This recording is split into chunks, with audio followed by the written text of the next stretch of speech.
तो दोस्तों शुरुआत करते हैं M51 की अनबॉक्सिंग के साथ। इसका जो बॉक्स है इस पे कुछ ज्यादा खास इन्होंने बना नहीं रखा है। सामने की तरफ इन्होंने फोन के बारे में बता रखा है, बैक पे भी कुछ उल्टा पुल्टा नहीं बना हुआ है। और बॉक्स को खोलते ही सबसे पहली चीज जो आप नोटिस करेंगे वो ये कि अंदर आपको मिलता है डिवाइस।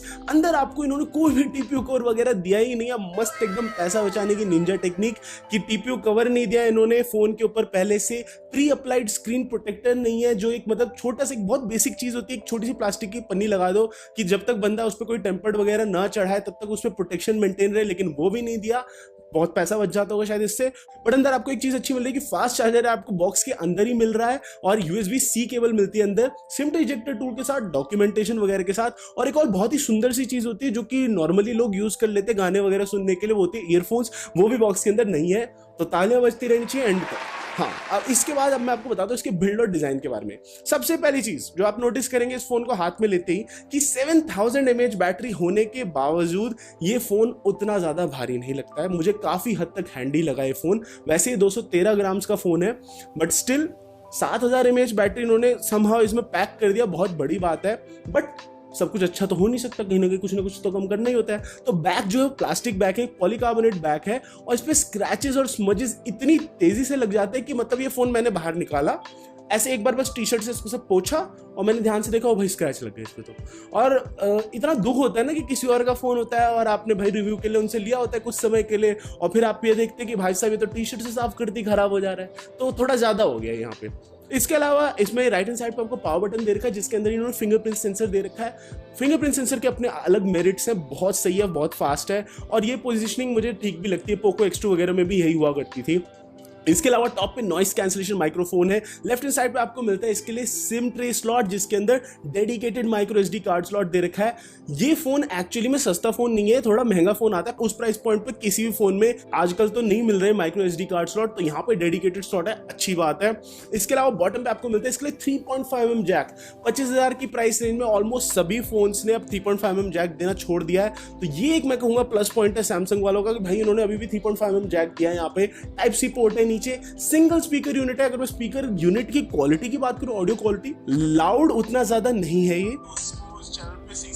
ये ठीक ठाक है, गाने वगैरह सुनने के लिए ठीक ठाक है, आपके एक्सपीरियंस के लिए ठीक ठाक है। ये मोनो स्पीकर नॉर्मल यूसेज के लिए ठीक ठाक है, बट अगर आप एकदम फुल वॉल्यूम पे मस्त एकदम गाना सुनना चाहते हैं तो उस चीज के लिए नहीं है। एक नॉर्मल स्मार्टफोन एक्सपीरियंस के लिए बढ़िया है। जो इसका डिस्प्ले आता है गोरिल्ला ग्लास 3 प्रोटेक्शन के साथ, और इसके अलावा ये 6.7 इंच की सुपर एमोलेड प्लस डिस्प्ले है, 20:9 aspect ratio, full HD plus resolution. और मैं तो यार ये कहूंगा कि सैमसंग के सारे फोन्स में से और ये फोन में भी सबसे बड़ा सेलिंग पॉइंट उनका डिस्प्ले ही होता है। मतलब जो बंदा सैमसंग का फोन ले रहा होता है ना, वो एक्चुअली में जो ये एकदम मस्त सुपर कॉन्ट्रास्ट रिच एकदम सैचुरेटेड भरी भरी जो डिस्प्ले होती है ना, इसी के लिए लोग आधे ज्यादा पैसे दे रहे होते हैं, क्योंकि उनको डिस्प्ले पे मेन सब कुछ करना होता है। और ओवरऑल ये जो ओवरऑल बिल्ड और डिजाइन उन्होंने सैमसंग ने परफेक्ट कर लिया। ऑलमोस्ट M सीरीज में सब जगह ये ऐसे होता होगा, इनका डिजाइनर एक बैठता होगा, वो अपना फोटोशॉप या लाइट रूम चला के copy paste Ctrl+C Ctrl+V Ctrl+C Ctrl+V, यहां से उठाया M31 में भी M21 में भी M सीरीज पूरी छाप दी, एक ही डिजाइन चल रहा है। बस ये कि ये फोन थोड़ा ज्यादा थिक हो गया बिकॉज इसमें 7000 mAh बैटरी है, उस पर भी आएंगे थोड़ा धीरे धीरे, पहुंच रहे थोड़ा। अब अगर बात करूं मैं स्पेसिफिकेशंस की तो आता है स्नैपड्रैगन 730G चिपसेट के साथ 8 नैनोमीटर। सैमसंग की अच्छी बात इस बार ये है कि एक्साइनोस को छोड़ के ये लोग स्नैपड्रैगन पे आए हैं इंडिया के लिए। 128 GB स्टोरेज आपको मिलती है अंदर, 6 या फिर 8 GB रैम मिलता है। स्टोरेज में आपको चेंज करने का ऑप्शन नहीं मिलता है यहाँ पे, और 7000 mAh बैटरी मिलती है इस फोन के अंदर। अब परफॉर्मेंस की बात करूं तो general day to day performance काफी हद तक अच्छी थी। एसफॉल्ट वगैरह जो मैं गेम खेल रहा था तो उसमें थोड़े से ड्रॉप फ्रेम्स आ रहे थे डिफॉल्ट क्वालिटी सेटिंग्स पे, बट जब मैंने उसको परफॉर्मेंस मोड पे किया तो एकदम मस्त चल रही थी। कॉल ऑफ ड्यूटी जैसी गेम काफी हद तक प्लेबल थी, हाई सेटिंग्स पे अच्छे FPS के साथ। सामने सेक्शन जहां पे अंदर है ये सिम ट्रे टूल, साथ में है ज्ञान का भंडार, और फिर है ये एक ट्रांसपेरेंट केस फोन की प्रोटेक्शन के लिए जो कुछ टाइम बाद खैर पीला पड़ जाता है। यहां पर दोस्तों नीचे रखा है फोन जहां पे अगेन कुछ फीचर्स को हाईलाइट किया है, और साथ में दोस्तों उसका कलर कुछ डिफरेंट सा लग रहा है जो कि है स्ट्रीम वाइट। खैर यहां पे इसी के नीचे है 18 वॉट्स आउटपुट वाला एक फास्ट चार्जर, फिर है USB-A to C केबल, और फाइनली है ये ईयरफोन्स जहां पे है हम सभी का प्यारा 3.5mm वाला कनेक्टर। यहां पर दोस्तों हम जल्दी से फोन फोन की प्रोटेक्शन को रिमूव करते हुए देखें अगर इस डिजाइन को, तो यार काफी यूनिक सा लग रहा है पीछे से इसी डिफरेंट से कलर के साथ में। और फिलहाल कर इसको अगर हम बूट करते हुए बात करते हैं कुछ और डिटेल्स के बारे में, तो यहाँ पे राइट साइड में है ये पावर लॉक अनलॉक बटन, जहां पे हमें फिंगरप्रिंट स्कैनर भी मिल जाता है। ऊपर है नील बटे सन्नाटा और लेफ्ट में है दोस्तों ट्रिपल स्लॉट के साथ में आने वाली ये सिम ट्रे, और फिर है buttons volume up and down के लिए, और नीचे है हम सभी का प्यारा ये headphone jack, primary microphone, USB-C port और स्पीकर ग्रिल, जहां पे दोस्तों इस फोन में हमको स्टीरियो स्पीकर्स का ऑप्शन मिल जाता है। अगर हम बात करें पीछे की, तो यहाँ पे ये है हमारे पास में एक क्वाड रियर कैमरा सेटअप, जहां पे है 12 मेगापिक्सल्स f1.7 एपर्चर के साथ में आने वाला प्राइमरी कैमरा, फिर है कैमरा 8 मेगापिक्सल्स का अल्ट्रा वाइड एंगल फोटोज के लिए, साथ में है 2 मेगापिक्सल का मोनो कैमरा, और फिर है कैमरा 2 मेगापिक्सल का डेप्थ के लिए, साथ में दोस्तों लगा है LED फ्लैश, और फिर नीचे की साइड में है ये ओप्पो की ब्रांडिंग। वैसे बैक पैनल प्लास्टिक का है लेकिन फिनिश अच्छी है इसी इंटरेस्टिंग से कलर के साथ में। यहाँ पे इस ओप्पो A52 में लगा है दोस्तों एक 6.5 इंचेस का फुल HD प्लस डिस्प्ले, जहां पे मैक्स ब्राइटनेस है 480 निट्स की, और स्क्रीन क्वालिटी ठीक ठीक लग रही है अभी। और यहाँ पे दोस्तों कॉर्नर में है ये पंच होल स्टाइल में लगा हुआ 16 मेगापिक्सल्स का सेल्फी कैमरा, और यहाँ पे ओप्पो इसी डिस्प्ले को बोलता है एक नियो डिस्प्ले। अगर हम बात करें दोस्तों सॉफ्टवेयर की, तो यहाँ पे है कलर OS वर्जन 7.1 जो कि बेस्ड है एंड्रॉइड 10 पे, और साथ में लगा है Snapdragon 665 processor, 6GB RAM, 128GB storage, और लगी है 5000 mAh की बड़ी बैटरी 18 वॉट्स फास्ट चार्जिंग के साथ में। यहाँ पे खैर हमें ओप्पो कलर OS 7.1 के खैर टिपिकल और बहुत सारे तरह तरह के फीचर्स मिल जाते हैं। अगर हम दोस्तों बात करें खैर कैमरा की, तो ओप्पो के हर फोन की तरह यहाँ पे बहुत सारे अलग अलग ऑप्शंस हैं फोटोज और वीडियोज को क्लिक करने के लिए, जहाँ पे फिलहाल खैर मैं आपसे शेयर कर रहा हूँ ये कुछ कैमरा सैंपल्स जो मैंने क्लिक किए हैं इसी फोन के फ्रंट और रियर कैमरा को यूज करते हुए। और अभी आप दोस्तों देख ही रहे हैं इन फोटोज को, जहाँ पे इमेज क्वालिटी की अगर आपसे बात करता हूँ तो फर्स्ट लुक में ठीक ठीक लग रही है। अभी खैर आप भी देखिए इन्हें अपनी पार की नजरों से और बताइए मन की बात नीचे कमेंट करते हुए।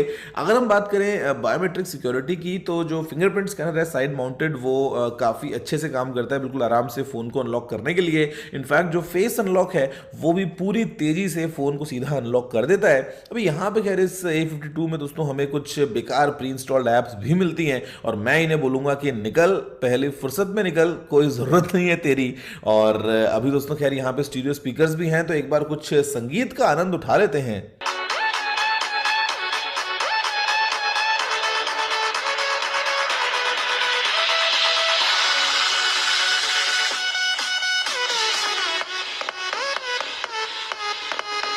क्या बात है दोस्तों, वैसे साउंड तो बहुत लाउड थी और ऊपर से खैर हमारे कर्म भी थोड़े से ज्यादा ही लाउड हो गए थे। तो खैर दोस्तों ये है पूरी कहानी इसी A52 स्मार्टफोन।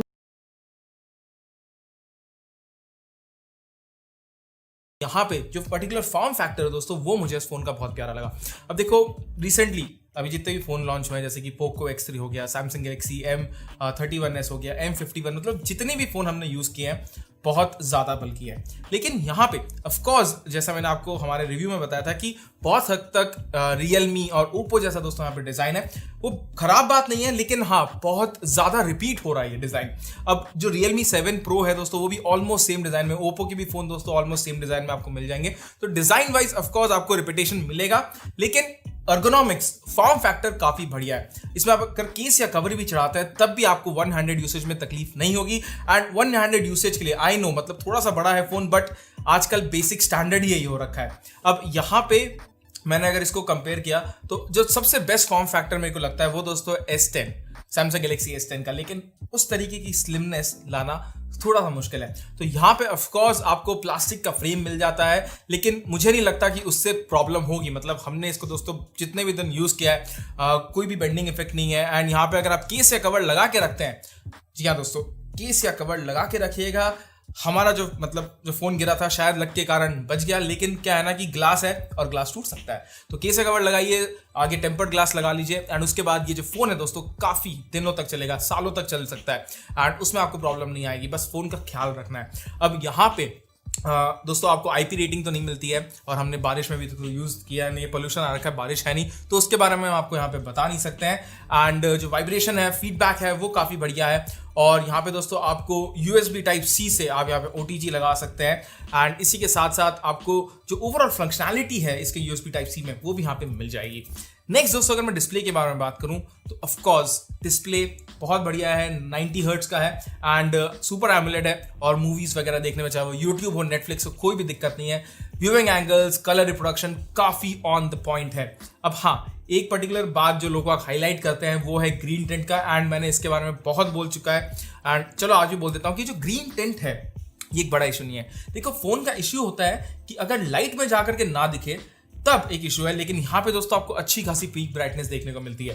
अब एमोलेड का दोस्तों फैक्टर यही है कि कभी ना कभी अगर इतना ज़्यादा बढ़िया अगर आप 40-50 हज़ार नहीं दे रहे हैं, सैमसंग जैसा डिस्प्ले नहीं ले रहे हैं, तो ऑफकोर्स दोस्तों ग्रीन टिंट आ सकता है। हमारे यूनिट में नहीं आया, लेकिन मैं ये नहीं बोल सकता कि आपकी यूनिट में भी नहीं आएगा, आ सकता है, लेकिन इतनी कोई बड़ी बात नहीं है जिसके लिए आप इस फोन को ना खरीदो एंड इसके ऑक्सीजन ओएस को आप इग्नोर करो। जी दोस्तों, ऑक्सीजन ओएस इस पर्टिकुलर फोन की जान है।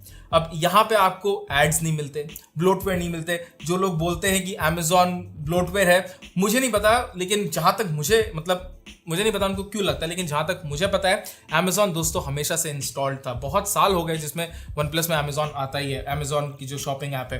एंड यहाँ पे आपको ऑफकोर्स वो फालतू के ऐप्स नहीं मिलते हैं जो कि Xiaomi या Realme में मिल जाएंगे। ऑन द फेस एड्स नहीं है, फालतू के नोटिफिकेशंस नहीं है एंड बड़ा ही क्लीन OS है। अब दोस्तों ये जो OS है ये कॉम्प्लीमेंट करता है इसके Snapdragon 765 के प्रोसेसर को। 5G प्रोसेसर है, टेस्ट तो कर नहीं सकते हैं तो 5G के बारे में कुछ बोल नहीं पाएंगे, लेकिन यहाँ पे एक दोस्तों बात है कि Android 11 बीटा में ये फोन नहीं था एंड अभी रिसेंटली दोस्तों एक अपडेट आई है कि जो नॉर्ड के जो 2 फोन्स इंटरनेशनल मार्केट में लॉन्च हुए हैं वहां पे सिर्फ एक मेजर एंड्रॉइड अपग्रेड मिलेगा Android 11 का। तो शायद Android 11 यहाँ पे आपको मिल जाए, बट Android 12 की अभी तक कोई प्रॉमिसिंग नहीं है कि भाई आएगा या नहीं आएगा।